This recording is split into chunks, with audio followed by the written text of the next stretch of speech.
Langit Jakarta mulai meredup, awan kelabu menggantung rendah, seolah turut merasakan kesedihan yang menyelimuti kota ini. Namun sebuah gang sempit di Blora, Menteng, justru dipenuhi duka yang mendalam. Di sini, di antara rumah-rumah sederhana dan jalanan sempit, suasana muram terasa begitu kental. Ratusan pelayat, tetangga dan rekan ojek online berkumpul di rumah duka Afan Kurniawan, seorang pemuda pekerja keras yang meninggal secara tragis. Afan dikenal sebagai sosok yang gigih dan penuh semangat, selalu berusaha memberikan yang terbaik bagi keluarganya. Isak tangis dan doa mengalun, tenda sederhana tak mampu menampung simpati yang datang. Setiap sudut dipenuhi oleh orang-orang yang ingin memberikan penghormatan terakhir mereka. Wajah-wajah lelah tetap setia memberi dukungan. Solidaritas warga kota terasa nyata. Mereka duduk bersama, saling menguatkan, menunjukkan betapa eratnya ikatan di antara mereka. Kisah Afan mengingatkan betapa rapuhnya hidup di tengah kerasnya perjuangan Jakarta. Di kota yang tak pernah tidur ini, setiap hari adalah perjuangan untuk bertahan hidup. Sejumlah tokoh publik, termasuk anggota DPR dan musisi Once Michael, hadir menyampaikan belasungkawa. Kehadiran mereka menunjukkan bahwa duka ini dirasakan oleh semua lapisan masyarakat. Kehadiran mereka menandakan duka ini menjadi perhatian para pembuat kebijakan. Mereka berbaur dengan warga, menunjukkan bahwa di saat-saat seperti ini, sekat sosial seolah menghilang. Tragedi Afan menyentuh nurani banyak orang. Rumah duka menjadi simbol duka kolektif. Setiap orang yang datang membawa cerita dan kenangan tentang Afan, menambah kesedihan yang sudah begitu mendalam. Negara hadir. Sekat sosial luruh, digantikan kemanusiaan yang tulus. Di tengah duka, kita melihat secercah harapan bahwa kemanusiaan masih ada. Dan bahwa kita semua terhubung dalam simpul-simpul kehidupan yang rapuh, namun penuh makna. Di tengah keramaian yang penuh hiruk-pikuk, Puan Maharani melangkah pelan, mengenakan busana hitam sederhana, menyusuri gang padat warga. Setiap langkahnya terasa berat, namun penuh makna, seolah membawa pesan kehangatan di tengah suasana duka yang menyelimuti lingkungan itu. Kehadirannya bukan sekadar simbol, melainkan wujud nyata kepedulian seorang pemimpin yang ingin merasakan langsung denyut kehidupan masyarakat yang sedang berduka. Ia menyapa satu persatu warga yang ditemuinya, tersenyum tulus dan melayani permintaan foto dengan sabar. Tak ada jarak antara dirinya dan masyarakat, seolah-olah ia adalah bagian dari keluarga besar yang tengah saling menguatkan.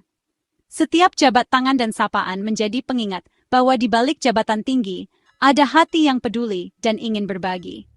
Dalam setiap tatapan dan sentuhan, Puan menunjukkan sisi kemanusiaan di balik jabatan. Ia tidak hanya hadir sebagai pejabat, tetapi sebagai manusia yang memahami betapa beratnya kehilangan. Empati yang ia tunjukkan terasa nyata, mengalir dalam setiap interaksi singkat dengan warga.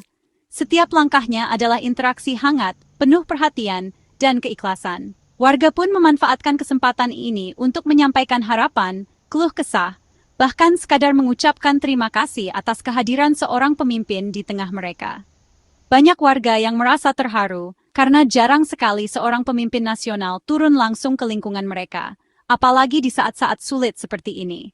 Mereka menyambut Puan dengan tangan terbuka, memanfaatkan momen langka untuk berinteraksi dan berbagi cerita. Puan datang bukan sekadar formalitas, tapi sebagai sesama ibu yang merasakan duka mendalam. Ia duduk bersama keluarga yang ditinggalkan, mendengarkan kisah mereka, dan memberikan pelukan hangat sebagai bentuk simpati. Kehadirannya membawa ketenangan, seolah ada harapan baru di tengah kesedihan. Didampingi anggota DPR dan Gubernur DKI, ia menghormati suasana duka dengan penuh khidmat. Tidak ada kata-kata berlebihan, hanya kehadiran yang tulus dan penghormatan yang mendalam bagi keluarga yang kehilangan. Ia berbincang singkat, mendengarkan keluh kesah warga dengan empati yang tulus. Setiap kata yang terucap menjadi penguat, setiap senyuman menjadi penyejuk di tengah duka. Kepemimpinan sejati dibangun di atas kedekatan dan empati, bukan sekadar kebijakan. Puan membuktikan bahwa seorang pemimpin harus hadir, mendengar, dan merasakan apa yang dirasakan rakyatnya. Langkah Puan adalah pesan, duka pengemudi ojol adalah duka bangsa. Ia ingin menunjukkan bahwa setiap kehilangan adalah luka bersama, dan setiap air mata adalah panggilan untuk saling menguatkan. Keramaian menyambutnya sebagai sesama manusia yang datang berbagi beban. Di tengah keramaian, Langkah kemanusiaan Puan Maharani menjadi pengingat bahwa kepedulian dan empati adalah fondasi utama dalam membangun bangsa yang kuat dan bersatu. Di ambang pintu rumah duka yang sederhana, Puan Maharani melangkah pelan, disambut suasana penuh duka dan isak tangis. Tanpa ragu, ia langsung memeluk Ibu Afan yang tengah menangis pilu. Air matanya tak terbendung. Pelukan itu bukan sekadar pelukan formalitas, melainkan pelukan hangat yang menyalurkan kekuatan dan empati di tengah kehilangan yang begitu dalam. Di sekeliling mereka, pelayat berdiri terdiam, menyaksikan momen haru yang begitu tulus. Pelukan itu erat, seolah menjadi jembatan yang menghubungkan hati yang sedang patah. Dalam genggaman tangan dan pelukan, ada kekuatan yang tak terlihat, namun sangat terasa. Puan berusaha menyalurkan semangat dan ketabahan, agar sang ibu tidak merasa sendiri menghadapi cobaan berat ini. Hening sejenak menyelimuti ruangan, hanya isak tangis yang terdengar lirih. Para pelayat duduk terdiam, merasakan kedalaman duka yang menyelimuti keluarga Afan. Suasana rumah duka begitu sunyi, seolah waktu berhenti sejenak untuk memberi ruang bagi kesedihan. Dengan lembut, Puan mengelus punggung sang ibu, menenangkan dengan kata-kata sederhana, namun penuh makna. Sabar ya, yang kuat.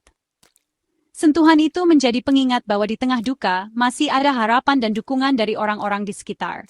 Ia menatap dan memegang tangan Ibu Afan erat-erat, memastikan bahwa sang ibu tidak sendirian. Tatapan penuh empati dan genggaman tangan itu menjadi sumber kekuatan baru, seolah berkata bahwa beban duka ini akan dibagi bersama.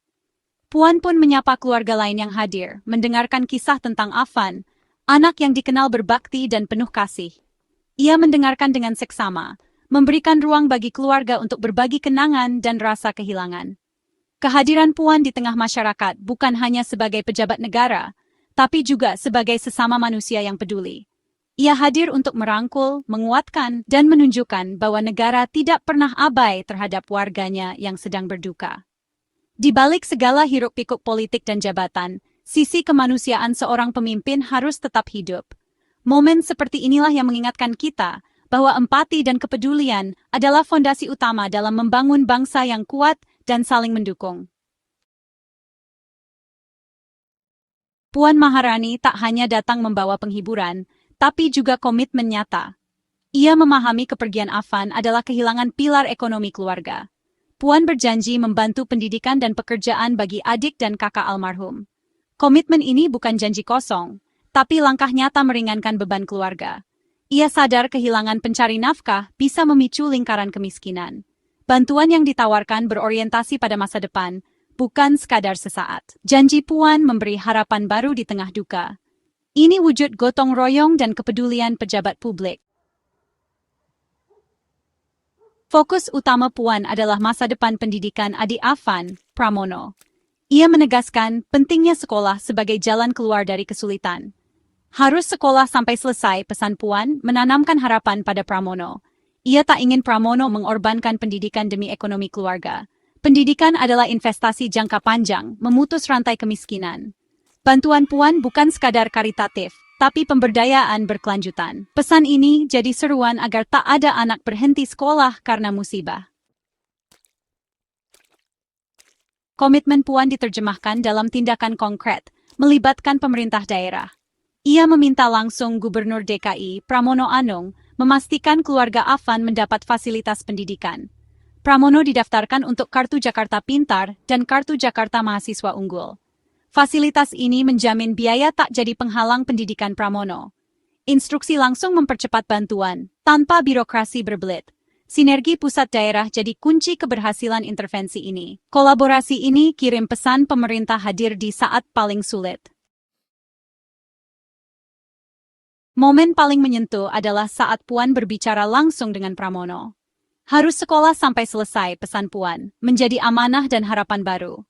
Ia ingin perjuangan Afan tak sia-sia, pendidikan jadi penghormatan untuk kakaknya. Dukungan KJJP dan KJMU menghilangkan beban biaya, Pramono bisa fokus belajar. Puan menanamkan harapan dan tanggung jawab, bukan sebagai beban, tapi kehormatan. Transfer harapan dan energi positif jadi inti kunjungan ini. Di tengah tragedi, hidup dan harapan harus terus diperjuangkan lewat pendidikan. Sebelum meninggalkan rumah duka, Puan menyampaikan doa dan harapan tulus. Ia berharap keluarga diberi kekuatan dan keikhlasan menghadapi cobaan. Doa ini bukan formalitas, tapi cerminan keprihatinan dan harapan damai. Ia juga mendoakan Afan, semoga amal ibadahnya diterima di sisi Tuhan. Momen doa menutup kunjungan dengan nuansa spiritual dan ketenangan. Kunjungan ini bukan akhir kepedulian, tapi awal komitmen mendampingi keluarga Afan. Tragedi Afan dan kunjungan Puan adalah cerminan solidaritas masyarakat. Duka ini dirasakan keluarga, rekan, tetangga, dan para pemimpin bangsa. Kunjungan Puan adalah manifestasi empati dan pengakuan nilai setiap nyawa. Sinergi pusat daerah mempercepat bantuan, jadi model respons pemerintah. Janji KJP dan KJMU adalah investasi masa depan, bukan sekadar bantuan finansial. Duka di Gang Blora mengajarkan di tengah kesedihan, kita tak pernah sendiri. Solidaritas, empati, dan komitmen saling menjaga adalah kekuatan bangsa.